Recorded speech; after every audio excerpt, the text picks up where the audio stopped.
Tuhan melakukan, menggenapkan apa yang diwahyukannya kepada saudara dan saya. Yang diperlukan adalah percaya. Kalau saudara mau bersama Tuhan Yesus, tidak ada yang tidak bisa.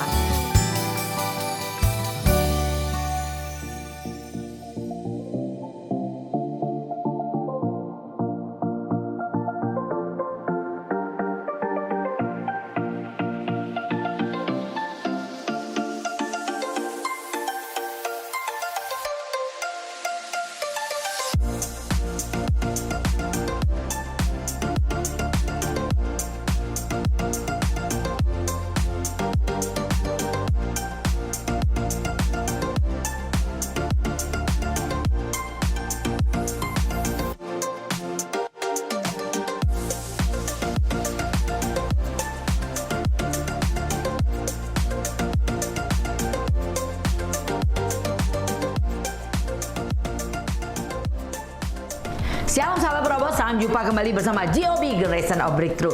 Hari ini saya akan menyampaikan satu tema, mengembangkan karunia Tuhan. Sebelumnya mari kita satukan hati kita berdoa. Nantinya kami naikkan syukur untuk kembali kesempatan kami mendengarkan kebenaran firman-Mu. Firman-Mu yang mengubah pola pikir kami, firman-Mu yang mengajar dan membimbing kami. Mari Allah Roh Kudus wahyukan hikmat pengertian, kami siap mendengarkan. Dalam nama Tuhan Yesus, haleluya, amin. Sahabat Probos, bacaan kita dari Roma 12 ayat 4 sampai dengan ke-5. Sebab sama seperti pada satu tubuh, kita mempunyai banyak anggota, tetapi tidak semua anggota itu mempunyai tugas yang sama. Demikian juga kita, walaupun banyak, adalah satu tubuh di dalam Kristus, tetapi kita masing-masing adalah anggota yang seorang terhadap yang lain. Saudara, puji Tuhan, kita bersyukur bahwa kita adalah orang yang sudah ditentukan dari semula untuk diselamatkan. Dan Tuhan bukan hanya menyelamatkan saudara dengan otomatis, tapi tentunya saudara, kita diselamatkan itu adalah tujuan akhir Tuhan.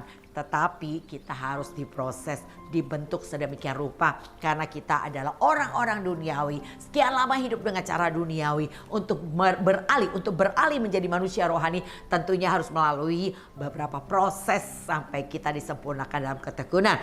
Nah saudara, kita yang sudah ditentukan dari semula, kita dipilihnya. Dan kita yang dipilihnya, kita dibenarkannya. Dan kita yang dibenarkannya, kita akan dimuliakan. Itu adalah janji Tuhan dalam Roma 8 ayat ke-30. Saudara, Tuhan satu hari pasti akan membawa saudara pada perutusan. Ketika saudara sudah sampai level dibenarin, ya saudara adalah murid yang baik, yang mau dibenarkan ketika salah, mau dibentuk, mau menghadapi prosesnya dan tetap belajar, lakukan, praktekkan kebenaran firman-Nya. Saya percaya satu hari sebelum dimuliakan kita akan diutus saudara menjadi penutas amanat agung. Saudara akan melakukan tugas panggilan yang diberikan Tuhan, itu pergi jadikan seluruh bangsa muridnya Tuhan. Nah saudara, Tuhan bukan hanya mengutus saudara, hebatnya Tuhan memperlengkapi kita, diperlengkapi dengan karunia-karunia rohani atau karunia-karunia surgawi. Kita akan pelajari ada beberapa karunia yang diberikan oleh Tuhan untuk memperlengkapi kita, yaitu yang pertama adalah karunia alamiah atau motivasi. Kita baca Roma 12 ayat 6 sampai dengan 8. Demikianlah kita mempunyai karunia yang berlain-lainan menurut kasih karunia yang dianugerahkan kepada kita. Jika karunia itu adalah untuk bernubuat, baiklah kita melakukannya sesuai dengan iman kita. Jika karunia untuk melayani, baiklah kita melayani. Jika karunia untuk mengajar, baiklah kita mengajar. Jika karunia untuk menasehati, baiklah kita menasehati. Siapa yang membagi-bagikan sesuatu, hendaklah ia melakukannya dengan hati yang ikhlas. Siapa yang memberi pimpinan, hendaklah ia melakukannya dengan rajin. Siapa yang menunjukkan kemurahan, hendaklah ia melakukannya dengan sukacita. Ya, itulah yang disebut karunia alamiah atau motivasi, yaitu manusia yang diperlengkapi Tuhan dari lahirnya. Sudah ada kecenderungan alamiah yang membentuk kepribadiannya, saudara. Nah, kita mengenal itu disebut sebagai bakat alami. Bakat alami yang dimiliki seseorang yang diberikan oleh Tuhan itu akan memberikan kekuatan sebagai pendorong untuk mengekspresikan diri kita dalam kehidupan sosial. Dan Tuhan ingin kita menggunakannya untuk melayani sesama, ya saudara ya. Tadi kita pelajari di sini ada beberapa karunia alamiah atau motivasi yang dikatakan di sini. Ada yang bernubuat, ada yang melayani, ada yang mengajar dan memberi nasihat, dan juga membagi-bagikan sesuatu, serta memberi pimpinan ya sebagai pemimpin atau leader. Nah, hal-hal demikian itu sudah ditaruhkan Tuhan di dalam diri seseorang ketika ia lahir dan ia bertumbuh, kecenderungannya adalah seperti apa yang Tuhan taruhkan sebagai bakat alami. Suka kasih nasihat, dari kecil sudah bisa bicara dengan bijaksana, atau memberi pimpinan dari kecil sudah kelihatan leadershipnya, bagaimana dia bisa memimpin orang-orang gitu ya. Nah, semua itu sudah kelihatan sebagai kecenderungan alami dari seseorang. Suka memberi, dari kecil suka memberi. Nah itu ya, karunia membagi-bagi. Nah, ada beberapa hal tadi yang kita pelajari sebagai karunia yang diberikan sebagai karunia alamiah atau motivasi. Dan saudara, di dalam gereja lokal karunia motivasi ini akan sangat berguna di dalam pelayanan ya. Saudara, ada orang-orang yang sukanya melayani gitu ya saudara. Nah itu adalah bakat alami. Dan ini sangat dibutuhkan di dalam penata layanan gereja lokal di mana saudara berada. Mari saudara biarlah terus asah semakin tajam bakat atau karunia alamiah atau motivasi yang diberikan Tuhan kepada saudara. Saudara akan semakin mengerti panggilan Tuhan di dalam hidup saudara. Karunia yang kedua adalah karunia manifestasi, di mana Tuhan memperlengkapi kita dalam pelayanan atau perutusan kita, yaitu dengan karunia-karunia Roh Kudus. Ada 9 karunia Roh Kudus yang diberikan oleh Tuhan untuk memperlengkapi kita dalam tugas panggilan. Dan Tuhan berikan dengan murah hati kepada siapa saja dia mau mempercayakannya. Kalau kita baca, nanti saudara baca sendiri ya, 1 Korintus 12 ayat 1 sampai dengan 11. Yaitu ada karunia-karunia atau rupa-rupa karunia yang tujuannya semua adalah untuk membangun jemaat. Ada yang diberi karunia iman, ya karunia hikmat, berkata-kata dengan begitu sangat lancar. Dulu saya pernah satu hari, saya belum bisa apa-apa saudara, tetapi saya melihat seorang hamba Tuhan berkata-kata dengan sangat lancar. Sepertinya nggak ada titik komanya ya, tapi nggak salah begitu perkataannya. Saya agak bingung-bingung kok bisa ya. Tapi hari ini saya mengerti ketika Tuhan mempercayakannya. Saya tahu bukan karena saya, bukan karena siapapun, tetapi semua karena Tuhan memperlengkapi kita dengan karunia hikmat untuk berkata-kata. Nah, demikian juga dikatakan di sini ada karunia-karunia lain yang diberikan, yaitu karunia untuk menyembuhkan ya. Lalu juga diberikan karunia untuk mengadakan mujizat. Kepada yang lain diberikan juga karunia untuk membedakan bermacam-macam roh. Dan diberikan juga karunia untuk berkata-kata dengan bahasa roh. Ini berbeda dengan orang yang berkata-kata dengan bahasa roh ketika penuh dengan Roh Kudus pertama kali. Dipenuhi Roh Kudus, tanda awal berkata bahasa roh. Beda dengan karunia berbahasa roh. Tuhan mempercayakan saya, dikatakan ada karunia menafsirkan bahasa roh. Dan Tuhan memberikan saya kemampuan untuk membedakan apakah bahasa roh untuk membangun dirinya sendiri, yaitu bahasa roh yang diberikan oleh Tuhan ketika ia dipenuhi oleh Roh Kudus.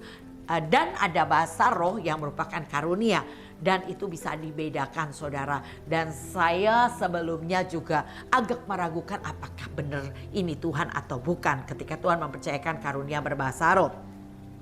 Dimulai ketika satu hari saya bersama dengan teman-teman sebagai pendoa syafaat harusnya ada di satu tempat berkumpul dengan para pendoa syafaat lainnya di hari itu saudara. Tetapi teman saya bilang, di Gajah Mada ada loh hamba Tuhan yang diurapi luar biasa. Dia itu mau mengurapi kita semua, kita ke sana aja yuk, katanya begitu. Saya ikut saudara bersama dengan beberapa teman menuju ke Gajah Mada Plaza. Waktu dalam perjalanan tiba-tiba teman saya punya karunia berbahasa roh yang bisa ditafsirkan. Dia bilang Tuhan mau bicara. Ya udah, akhirnya kita minggir di jalan tol. Dia mulai berkata-kata dengan bahasa-bahasa yang ketika saya menafsirkannya kami semua kaget. Karena Tuhan bilang begini, kalian pergi ke Gajah Mada Plaza bukan atas dorongan rohku. Kalian harusnya berada di tempat engkau harus berada. Jangan menjadi batu sandungan. Kembali, kata Tuhan. Wah, kita langsung muter balik saudara, sampai ke tempat di mana kita harus berada, kumpul dengan para pendoa syafaat lainnya. Pada saat saya duduk, tiba-tiba Tuhan mulai berkata untuk saya maju ke depan. Wah, saya agak ngeri dan takut saudara ya, maju ke depan. Waduh, ini Tuhan apa bukan karena WL itu lagi menyembah. Nggak ada WL lagi bilang silakan yang mendapatkan pernyataan maju ke depan. Enggak saudara. Tetapi Tuhan menghentak saya dengan keras untuk segera maju ke depan. Saya langsung bangkit dan saya maju ke depan. Dan saya mulai bilang sama WL, maaf Tuhan mau berbicara sesuatu. Dia kasih mic-nya ke saya dan saya mulai berkata-kata dengan bahasa roh dan dengan bahasa manusia. Nah pada saat saya berkata-kata dengan bahasa manusia, setelah itu saya mulai duduk, saya merasa lega sekali. Dan ketua pendoa maju ke depan dan dia berkata, apa yang disampaikan Bu Lydia adalah peneguhan dari seorang pendoa yang kemarin dikatakan menyampaikan melalui penglihatan. Wah begitu saudara, itu adalah peneguhan bahwa ya ini Tuhan yang mau. Nah saudara, semua kita diperlengkapi dengan karunia-karunia rohnya ketika saudara mau masuk dalam panggilannya. Saudara mau melayani Tuhan, Tuhan memperlengkapi saudara tadi dengan karunia alamiah atau motivasi dan karunia manifestasi.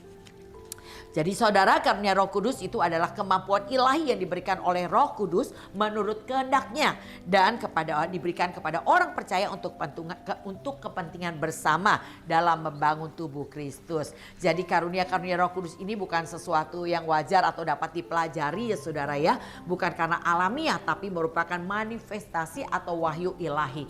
Luar biasa kalau saudara sudah diperlengkapi dengan karunia-karunia ini ya saudara ya. Makanya saudara akan melihat bagaimana Tuhan beri kemampuan bukan karena saudara bisa. Tapi ketika saudara mau melayani Tuhan. Ketika Tuhan katakan, Lydia mari bekerja dan aku pergi beritakan Injil. Saya bilang, ya Tuhan saya mau. Beberapa kali Tuhan bicara sampai saya mengundurkan diri dari pekerjaan saya untuk saya memberi hidup saya untuk melayani pekerjaannya. Dan ketika saya mulai masuk dalam panggilannya, Tuhan memperlengkapi saya. Saya nggak bisa berdoa, Tuhan perlengkapi saya bisa berdoa. Saya nggak bisa berkata-kata untuk menyampaikan kebenaran firman-Nya. Tuhan memberikan karunia hikmat untuk saya berkata-kata. Saya nggak ngerti tentang bahasa roh atau apa artinya, tapi Tuhan memperlengkapi saya untuk menafsirkan bahasa roh itu saudara. Nah saudara, tetap rendah hati. Tuhan berikan karunia itu untuk memperlengkapi kita dalam membangun tubuh Kristus. Untuk orang melihat bahwa Tuhan yang kita sembah Tuhan yang hebat. Dia Allah penyembuh. Dia adalah Tuhan yang membebaskan, melepaskan dari keterikatan. Ketika ada seorang dengan karunia memberikan tanda mujizat, karunia pelepasan saudara. Orang yang terikat dengan kuasa kegelapan bagaimana mengalami manifestasi dalam pelepasan. Nah ada hamba-hamba Tuhan yang dipercayakan dalam pelayanan demikian. Saudara percayalah saudara betapa bergairahnya hidup dalam melayani pekerjaannya. Karena Tuhan bukan hanya mengutus saudara tapi Tuhan memperlengkapi saudara dengan karunia-karunia rohani saudara. Nah itulah yang Tuhan berikan kepada kita. Biasanya karunia-karunia ini adalah hal yang spontan terjadi pada saat kebutuhan. Tentang hal itu muncul di dalam pelayanan saudara ya, biasanya langsung terjadi saudara, Tuhan berikan. Oke, yang ketiga Tuhan berikan kepada kita karunia jawatan. Coba kita baca Efesus 4 ayat 11. Dan ialah yang memberikan baik rasul-rasul maupun nabi-nabi, baik pemberita-pemberita Injil maupun gembala-gembala dan pengajar-pengajar. Tuhan memperlengkapi tubuh Kristus dengan memanggil untuk masuk dalam 5 jawatan saudara. Dulu saya dalam persekutuan doa seringkali saya panggil hamba-hamba Tuhan untuk menjadi berkat untuk dalam persekutuan doa itu. Tetapi satu hari saya dipanggil seorang hamba Tuhan berkata, Ibu Lydia, saya berdoa buat ibu. Dan Tuhan katakan ibu diberikan kepada Tuhan karunia untuk mengajar. Saya bilang amin, dia berdoa untuk saya. Lalu tiba-tiba saya juga gak ngerti bahwa Tuhan memberikan karunia saya untuk mengajar. Sejak saat itu Tuhan memperlengkapi saya dengan pengajaran demi pengajaran yang saya harus sampaikan kepada mereka baik di gereja lokal maupun di persekutuan doa. Jadi waktu Tuhan mau saya membuat materi, saya Tuhan bilang ambil kertas dan ambil pulpen dan saya mulai menulisnya, Tuhan yang mewahyukannya. Saya mengerti sekarang bahwa Injil diberikan dengan pewahyuan Roh Kudus. Jadi para rasul mencatat Injil yang saudara baca hari ini itu semua diwahyukan oleh ilham Roh Kudus. Dan saya merasakan hal demikian. Tuhan taruhkan perkataan-perkataannya saya cuma menulis apa yang ditaruhkan di dalam pikiran saya untuk saya tulis, saudara. Nah, luar biasa bukan, saudara? Ketika saudara masuk dalam panggilannya, saudara akan dibuat Tuhan sangat bergairah. Kenapa? Karena Tuhan bukan hanya memanggil, tapi Tuhan memperlengkapi kita. Ada 5 jawatan, ini bukan jabatan, tapi jawatan diberikan oleh Tuhan dan orang yang dipercayakan diperlengkapi. Ada 5 jawatan, saudara. Yang pertama sebagai gembala, sebagai penginjil, sebagai pengajar, sebagai rasul, dan sebagai nabi. Pelayanan 5 jawatan itu berfungsi untuk memperlengkapi orang-orang kudus untuk melakukan pekerjaan pelayanan bagi pembangunan tubuh Kristus sampai terwujudlah kesatuan iman dan pengetahuan yang benar tentang anak Allah. Kita diperlengkapi seorang gembala yang begitu setia, yang begitu sabar untuk menggembalakan jemaatnya, saudara. Wow, jadi gembala kalau bukan karena panggilan tidak ada seorang pun yang kuat, saudara. Kadang-kadang kita benar juga bisa jadi salah ya, saudara. Kita berusaha berpikir yang baik tetapi tetap aja orang menilai kita salah. Nah, seringkali hal demikian dialami seorang gembala, tetapi Tuhan memberi kekuatan kepada seorang gembala untuk dengan sabar membimbing, mengajar sampai orang-orang yang dipercayakannya semua boleh mengalami keselamatan, diselamatkan atau dimuliakan. Nah, saudara, sampai kedewasaan penuh seperti Kristus. Nah, gembala punya tugas untuk melakukan itu. Dan ada penginjil-penginjil, orang-orang yang dipercayakan dengan karunia ini untuk memberitakan Injil dengan tajam, saudara. Ada orang-orang yang dipanggil sebagai jawatan nabi. Ia akan memberikan pesan Tuhan dengan sangat tegas, saudara ya. Nah, itulah seperti Nabi Yeremia, Nabi Samuel, Yesaya, dan ia menyampaikan suara kenabian kepada orang-orang yang ada di hadapannya. Nah, demikian, saudara. Nah, supaya apa terwujud? Orang-orang itu tidak terombang-ambing dengan angin pengajaran yang hari-hari ini begitu sangat marak, saudara. Ajaran hipergrace dan banyak ajaran-ajaran lain yang sepertinya benar tapi ujungnya adalah menyesatkan. Oleh karena itu, saudara harus tahu yang benar supaya saudara bisa membedakan ini benar atau salah. Tapi kalau saudara tidak mau belajar tentang Injil yang sebenarnya, saudara bisa disesatkan karena mereka pun diberi oleh kuasa dunia ini kemampuan untuk membuat banyak orang-orang tertarik untuk ikut bersama-sama dengan mereka. Saudara, hati-hati, kita ada di akhir zaman. Banyak nabi-nabi palsu, banyak pengajar-pengajar palsu. Apa yang diajarkan kalau tidak sesuai dengan apa yang tercatat di dalam Alkitab, saudara, saudara segera tolak, itu bukan kebenaran. Nah, oleh karena itu Tuhan memberikan kepada kita 5 jawatan sampai kita menjadi orang yang teguh berpegang pada kebenaran dan dalam kasih. Nah, Tuhan akan ajar terus. Saudara, sebetulnya gak ribet. Saudara, ikut Tuhan itu gak susah. Saudara hanya perlu taat aja.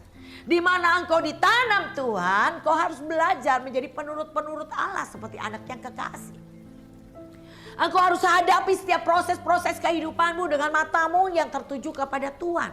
Tuhan sudah mengajar kita meninggalkan jejak sebagai teladan yang harus kita ikuti. Engkau hanya perlu belajar sehingga kau mengerti apa yang boleh dan tidak boleh untuk kita lakukan.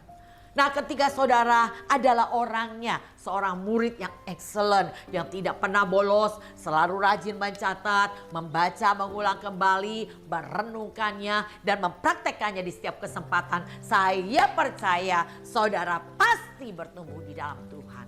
Seorang yang bertumbuh bukan berbicara engkau menjadi orang hebat dalam pelayananmu. Seorang yang bertumbuh bukan adalah seorang yang begitu padat jadwal pelayanannya. Ingat, saudara, seorang yang bertumbuh adalah orang yang mempunyai respon-respon yang tepat seperti apa yang dicatat di dalam Alkitab. Orang yang bertumbuh adalah orang yang selalu bisa mengucap syukur dalam segala hal. Orang yang bertumbuh adalah orang yang hatinya semakin penuh percaya kepada Tuhan. Tidak khawatir, takut, cemas, bimbang tidak ada lagi padanya. Tuhan akan membentuk saudara sampai menjadi pribadi yang seperti demikian. Selalu mengucap syukur dan selalu berkata kepada Tuhan, aku tahu semua baik. Aku tahu aku hidup dalam rencanamu. Apapun terjadi pasti ada tujuan baik Tuhan di dalamnya. Kita hanya perlu lakukan seperti teladan Yesus sebelum masa prosesinya dalam penyaliban di kayu salib. Maka yang dilakukan Yesus, dia berdoa. Berulang-ulang 3 kali ia berdoa dengan doa yang sama. Karena ia sangat takut menghadapi apa yang ada di depannya. Dan ia datang, dia berdoa. Dan malaikat Tuhan memberi kekuatan kepadanya. Dan ia menyelesaikan tugasnya sampai tuntas. Nah, begitulah seharusnya kita sebagai orang percaya, saudara. Serahkan hidupmu kepada Tuhan. Percayalah Tuhan yang akan bertindak menolong engkau. Mazmur 37 ayat 5. Segala sesuatu yang Tuhan izinkan, semua pasti ada tujuan. Tuhan gak pernah iseng untuk memproses saudara. Tapi Tuhan izinkan setiap proses itu ada tujuan-tujuan baik Tuhan di dalamnya. Nah saudara, karunia jawatan diberikan sampai kita semua bertumbuh dalam segala hal ke arah Dia. Karakter kita berubah menjadi karakter Kristus. Saya percaya orang yang dekat sama Tuhan bukan hanya bicara ibadah saudara, tapi menjadi pelaku firman Tuhan. Maka karakter Kristus akan terimpartasi dengan saudara. Saudara yang rajin ibadah, saudara yang rajin praktekkan firman, saudara yang bertekun di dalam ibadah, mencari Tuhan dengan sungguh-sungguh. Saya percaya saudara, hidup saudara pasti akan berubah ke arah lebih baik.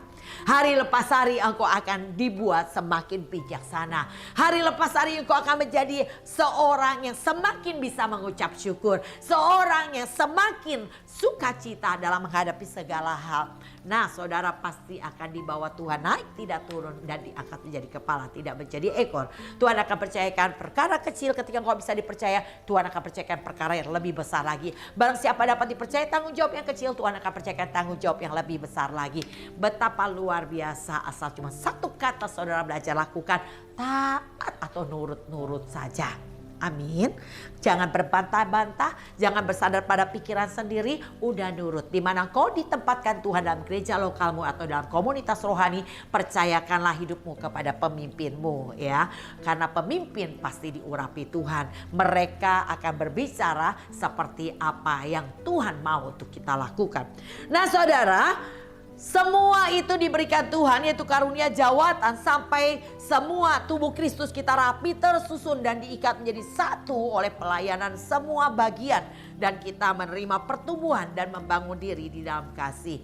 Nah inilah tujuan Tuhan, memperlengkapi banyak orang di sekeliling kita dengan karunia motivasi atau alamiah, karunia manifestasi dan karunia jawatan. Tujuannya agar tubuh Kristus semakin hari semakin diubahkan dan menjadi terang bagi banyak orang di sekelilingnya. Seharusnya banyak orang mencari orang Kristen di dalam pekerjaan. Nah di dalam segala hal seharusnya orang bilang pakai orang Kristen. Orang Kristen itu wah dia adalah orang yang rajin. Semangat kerja gak hitung-hitungan. Dan selalu ramah kepada semua orang. Gak gampang baperan. Harusnya semua orang menilai itulah kita sebagai orang Kristen. Terang Kristus ada di dalam saudara. Tapi hari-hari ini saya masih banyak orang berkata jangan cari orang Kristen. Nanti kamu salah ngomong nyampe kemana-mana. Jangan cari orang Kristen susah, ditegur ngambek, marah. Jangan cari orang Kristen males.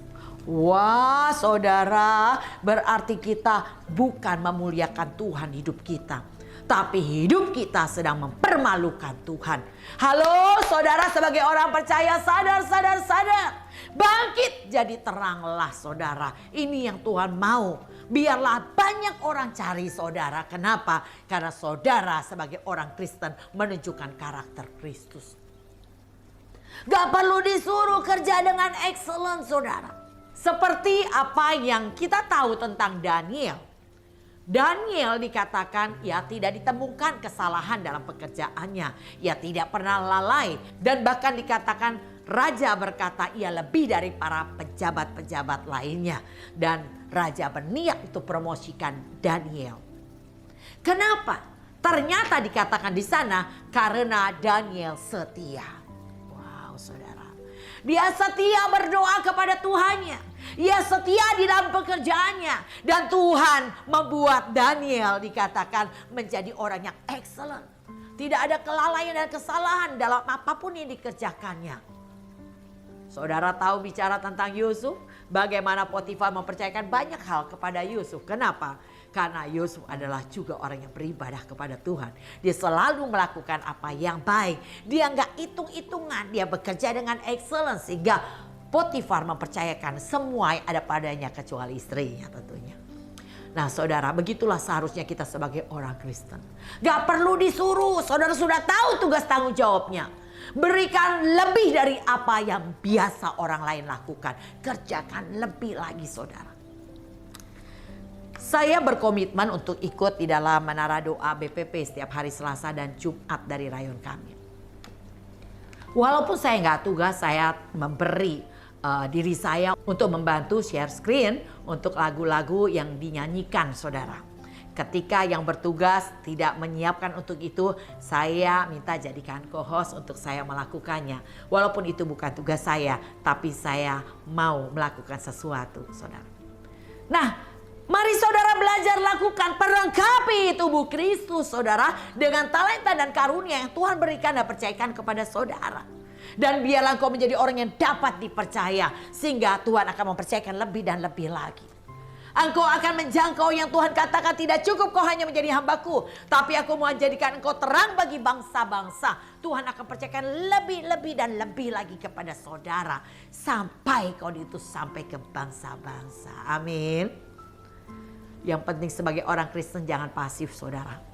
Jangan cuma sekedar menjadi jemaat. Udah puluhan tahun tetap jadi jemaat. Halo. Saudara harus beranjak, bertumbuh, layani Tuhan. Selagi masih ada kesempatan hari ini, beri yang terbaik buat Tuhan. Saya percaya setiap pekerja ada upahnya.